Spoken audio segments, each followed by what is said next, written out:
Welcome back to our Rise Primetime, where we offer perspectives on the news and talking points of the day. I'm Somna Sambo, and we'll now move on to the Labour Party. Well, as you have been following, we are taking a look at the open letter by former President Olusegun Obasanjo. Well, former President Obasanjo says the kind of leader Nigeria needs is not one with an entitlement mentality, but someone who is selfless, courageous, honest, patriotic, and also one with fear of God.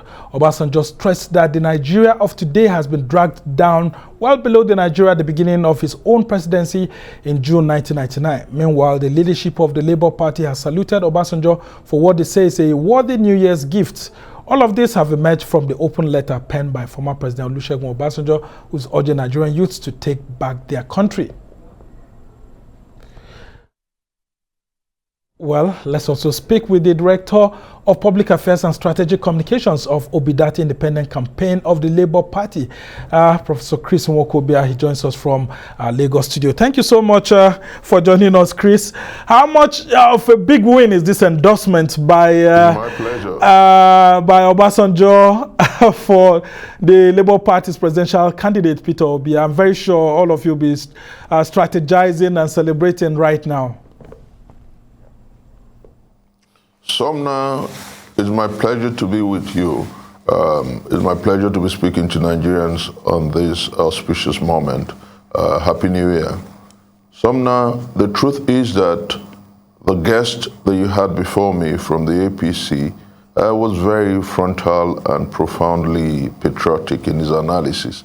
He wasn't one of those who would say that OBJ, Baba Obasanjo, is a paperweight politician. He did analyze the fundamentals. The truth is simply that Obasanjo has taken the patriotic cue, and he has called out to the Nigerian people to do what is proper, right, and right.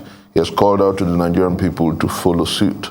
I say without equivocation that we can't have any more patriotic call now than what OBJ had done in that letter.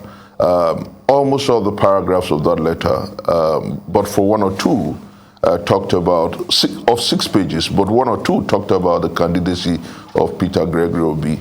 The truth is that Nigeria is at that point when we must rediscover, reshape, redefine, and rework our country. And that was what he said, and gave truly challenge to the young people. We're happy at the level of the Obidati campaign. We're happy in the Labour Party.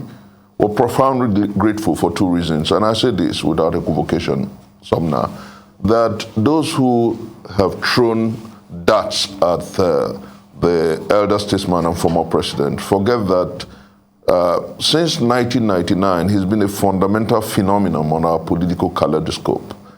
He was a two-term president, and he had Yar'Adua succeed him, and he had Jonathan, he supported Jonathan.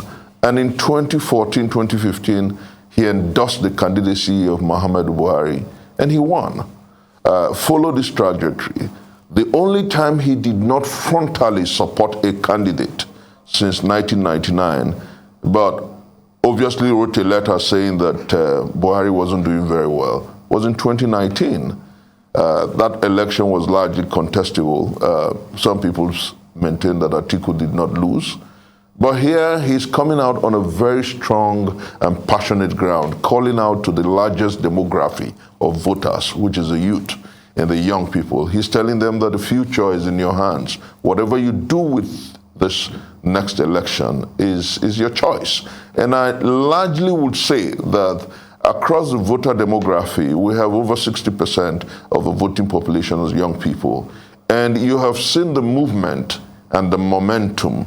You have seen the sweltering harmattan of discontent across our country, which has fueled the obedient movement across our country. And you have seen, like he noted, that Obi is like that needle that has a thread in the south and in the north. The movement we're talking about is a pan-Nigerian movement.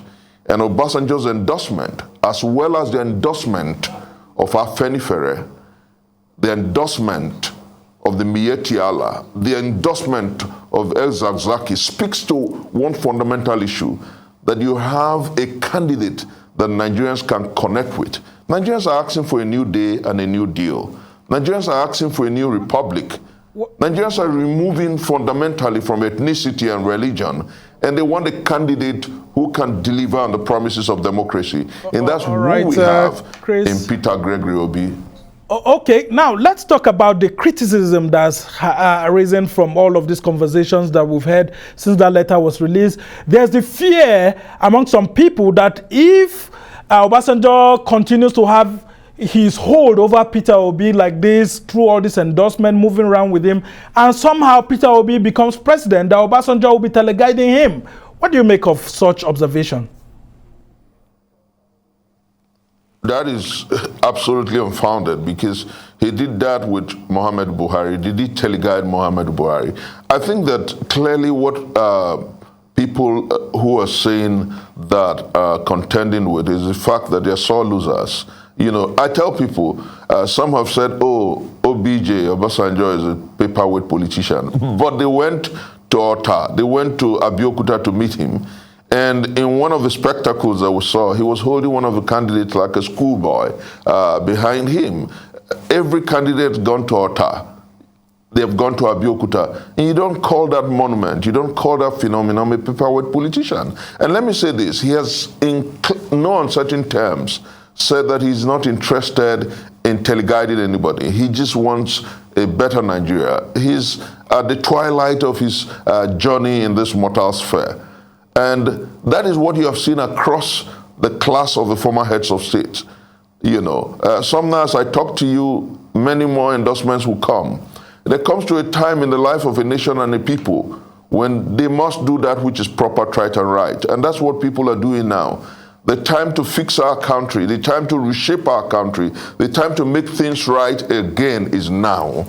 And that's what former President Olusegun Obasanjo has simply done in that letter. He's calling out the young people to take their destinies in their hands. And let me say something now. I've couched what is happening and what is evolving in a very clear term. So, and do you think that the young people are... revolution that we have on our hands. Okay, now do you think that the young people are willing to listen to an Obasanjo, and what does this mean for the Labour Party and then, of course, the Obidati movement? How much more can this boost your confidence to be able to reach out? Because the fears among some traditional voters is that the Labour Party and the Obidati movement are not moving into the interior part of the country, that you're city-based, you're focusing only on the young people, and there are traditional voters who are not only young people. Let me tell you something now. About 3 weeks ago, I went to my home state of Delta to bury an uncle. And I traversed the whole Delta North. I drove around with friends in the night. And I tell you, it's only the Obidati and Labour Party stickers that you have in the keke rides everywhere. All the keke marwas had only one sticker. And that's what why the information we're getting from home now is that the governor of Delta State had called the leaders of the Keke Marwa union and has asked them to make sure that those stickers are removed. We are everywhere in the country, Sumner. The movement is a monstrous redemptive movement. Sumner Nigerians want to take back their country. Sumner Nigerians want to bet a new day and a new dawn. Nigerians want a republic that works for all. And that's what the Obidati message and campaign is all about. We are the most effective, we are the most fierce body in this country. It's a movement of sorts. It's not just about politics. Nigerians are saying in no uncertain terms that they are the ones running for president through Peter Gregory Obi. So is politics unusual? It's a new development in our historicity. Now, just before I let you go, one critical thing that's necessary at the moment now is for Peter Obi to be seen within the lens of this pan-Nigerian eyes that Obasanjo is seeing him by other leaders. Do we hope to see other traditional leaders coming out in these next few days before election, a few weeks that we have before election, to actually push their weight behind a Peter Obi, when you have an Atiku Abubakar who has been part of the establishment and a Bola Tinubu who is entrenched in the establishment? If one out of about 4 or 5 of our living presidents is endorsing Obi, the question will now be, what happens to the others? Let me say clearly that there comes to a time in the life of a nation where things must be done differently. For about 62 years of nationhood, we've gone the same way. And it was Albert Einstein who said that trying to solve a problem the same way it was created is insanity. I think that that's why the class of former heads of states are rooting for one candidate, Peter Gregory. He's different in so many ways. Sumner, as I talk to you, is about the only governor who served the state who is not collecting pensions and emolument from the state he served. Sumner, he is the one who did not leave the state he governed in debts. Sumner, he is the one who is traversing the space of this country, seeing the high and the mighty, spending the Christmas with internally displaced persons in Benue, spending his New Year with internally displaced persons in Abuja, and going across this country talking to the people. He is an unusual candidate. He belongs to the people. And the time to redeem our country is now. That's what we believe. That's why we're working with him. And that's why many more endorsements will come until February 25th. I like your optimism there that more endorsements are coming on the way. And just like, the APC chieftain here had said, Peter Obi, and others who are running these elections stand to actually harvest from this patriotic decision of Obasanjo. And I just hope that if Labour Party is able to organize itself very well, it will be the major recipient of this endorsement. And then, of course, the young people which Obasanjo is trying to ask to take back their country. Well, we must thank you so much, Professor Chris Nwokobia, who is the spokesman of the Obidati movement.